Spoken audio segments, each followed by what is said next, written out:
Hello, hello, hello. Magandang umaga po sa kanilang lahat. Another day. Panibagong araw na naman po tayo. Exercise. Ayan. Today is December 5. At December 5, 2024, magtatapos na yung taon. Sa next year, 2025 na. Ayan po. May kukwento lang po ako. Nung ako ay na-stroke, ano yun, that is 2022, kalagitnaan ng taon. September 22, I remember September 22 po yun, 2022 po. Nahiya nga po ako sa mga nahiraman ko. Kasi yung nahiraman ko, hiniram ko yung pera kasi nangangarap ako na magkatindahan. Ngayon naman, si Miss Emma, yung principal ko, pinapwesto niya po ako. Ayun, nakapagtayo ako ng maliit na tindahan doon sa labas ng school. Yun, at malapit na mabuo yung tindahan, kasama ko si Babs ba yun? Babs, ayun, ata nun. Siya gumawa ng tindahan. Tapos, yun, na-stroke po ako. May balance pa ako sa kanya ng 8, 9, 7. Hindi ko kasi matandaan eh.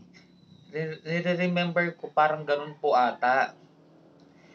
Nataon po na na-stroke po ako. Hindi ko naman nakalain na sasapitin ko yung ganung pangyayari. Nandoon na yung tindahan, buo na, tapos nakabili na ako ng mga gamit. Talagang ready na siya to serve talaga. Nataon nga lang na na-stroke po tayo. Yun. Hindi ko po nakakalimutan yun. Hindi ko po nakakalimutan. Tsaka kay Miss Emma, may hiram din ako ng pera. Yun. Malaki ng utang ko kay Miss Emma. Kagaya na lang yung pagbabayad ng St. Peter ko. Siya naguhulog. Malaki ang utang na loob ko kay Miss Emma. Kaya po, dun sa mga nahiraman kong pera, yun po, babayaran ko din po kayo. Naghihintay ako ng pagkakataon na na magkaroon lang ako ng malaking pera. Hayaan nyo po, once na sumahod ako sa YouTube, kasi meron na akong yung PIN number, yun, may yung pinakita ko sa inyo nung ako yung nagba-vlog, yun. Tsaka mayroon na akong ATM, yun. Kaso, kailangan daw mabuo ko ang 100 $100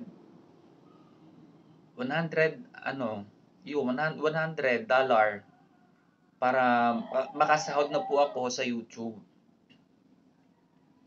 Kaya ipinapanalangin ko na mabigyan na ako para mabayaran ko na yung balance ko, yung pinaghiraman ko ng pera. Yun po, kalimutan ko kasi yung pangalan.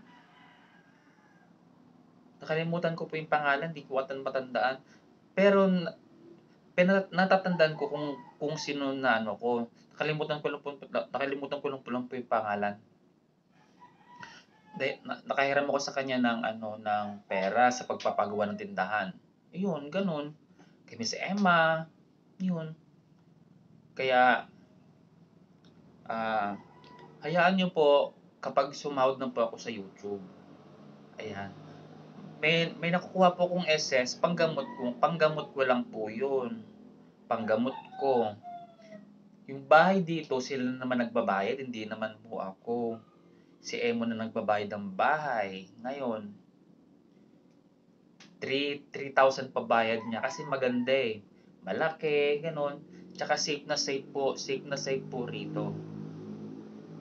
Ayan. Ngayon, wala sila na naman. Araw-araw po pasok. Linggo lang ang pahinga. Ayun. Natutuwa nga po ako sa kanila kasi nilibre ako ng ano, ng bahay. Yun. Ganun. Yun po, wag po kayong mag-alala. Hindi po ako hindi po ako tatakas. Yun. Naghihintay lang po ako ng tamang pagkakataon para makasweldo po tayo sa YouTube. Ayun po. Naalala ko kasi, baka kasi galit na sila. Hindi ako nag gumagawa ng paraan para makapagbayad.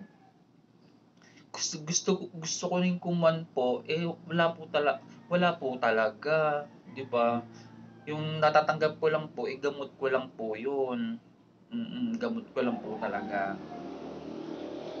Pasensya na po kung medyo delay lang. 'Yun, gano'n. Tapos, hayaan niyo po, basta pagkasahod ko sa YouTube, $100, ibibigay ko po dun sa pinagkakautangan ko po. 'Yan. Kasi para bang ang laki ng bigat ng kasalanan ko naman kung hindi ko pa sasabihin. Ayan, yung kay Miss Emma, yung utang ko doon. Yun naman yun naman principal naman namin noon at babalik pa ako doon para magturo. Ayun. At yung doon naman sa ano, kasi meron din po ako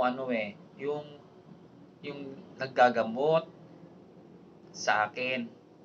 Ita-try ko din po yun. Magaling daw po ng mga gamot. Yun. At tsaka ito pong gamot sa mayon. Tinry ko, maganda po. Pero sana pag maubos yung langis na to, yung mayon na sinasabi po nila, effective naman. Nakakalakad na nga ako dito eh. Effective. Tsaka maganda talaga yung mayon. Maganda po talaga. Try niyo po, ayan. Yan po. And mamaya po, yung titingnan natin yung magandang place dito. Imagine para kang nasa Baguio. Yung bahay na sa itaas, tapos kami nandito sa tuktok. Tingnan nyo, maganda. Maganda po. Pakikita ko sa inyo. Yon. Kaya po mga mami, ano ba pangalan nito? Kalimutan ko.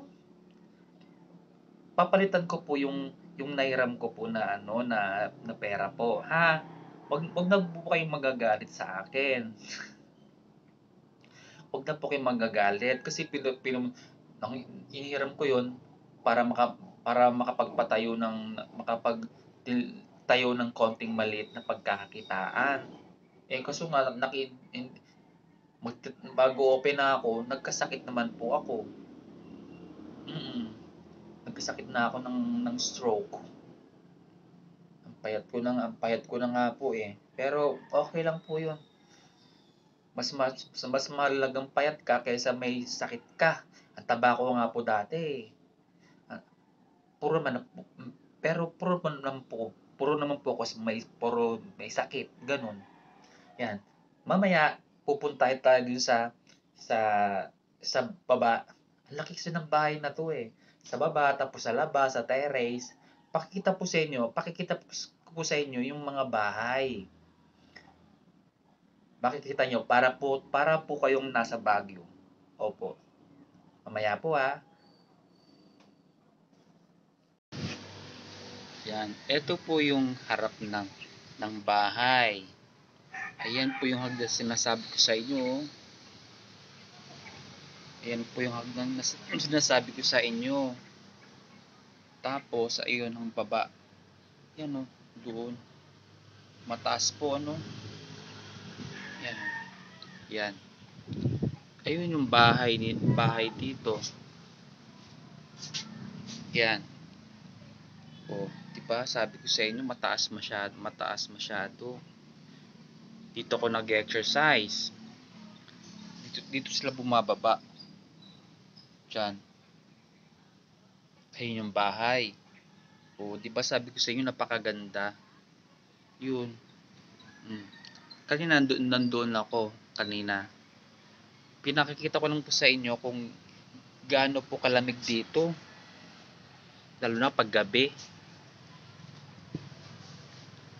Ayan, ay yung bahay ko po. Ayun. No, ang ganda, no? Yan yung may-ari ng bahay. Yun. Ito yung minsan dito ko minsan hindi pa nakakarating dito eh. Natatakot ako maglakad-lakad dito. Yan. Ayun yung ano, yung mga yung kalabaw nakita na rito. Ayan oh. Yan po. Ngayon naman, tayo mag-exercise. Ngayon naman po, tayo mag-exercise.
Ayan, yehey.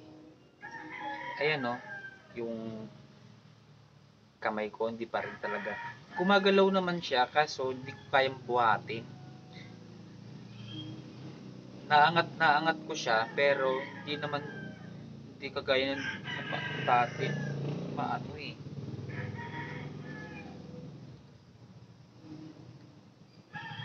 Yan, yun. Ganyan. Ganun lang siya. Pinabalutan ko na itong yan. Yan po. Yun ang aking ginagawa araw-araw. O nakita na kung saan po ako nakatira. Maganda po rito. Kahit ako lang mag-isa, okay lang kasi safe ako dito. Kahit na pumasok sila araw basta may pagkain. Inihanda na Emo ng pagkain ko. At every morning, 8 o'clock ng umaga, naliligo na po ako. Tapos, nag-exercise na, ganun. Ganun ang ginagawa ka araw-araw. Kaya sisikapin ko talagang gumaling po ako. Ayan. Kaya, mga kalabs,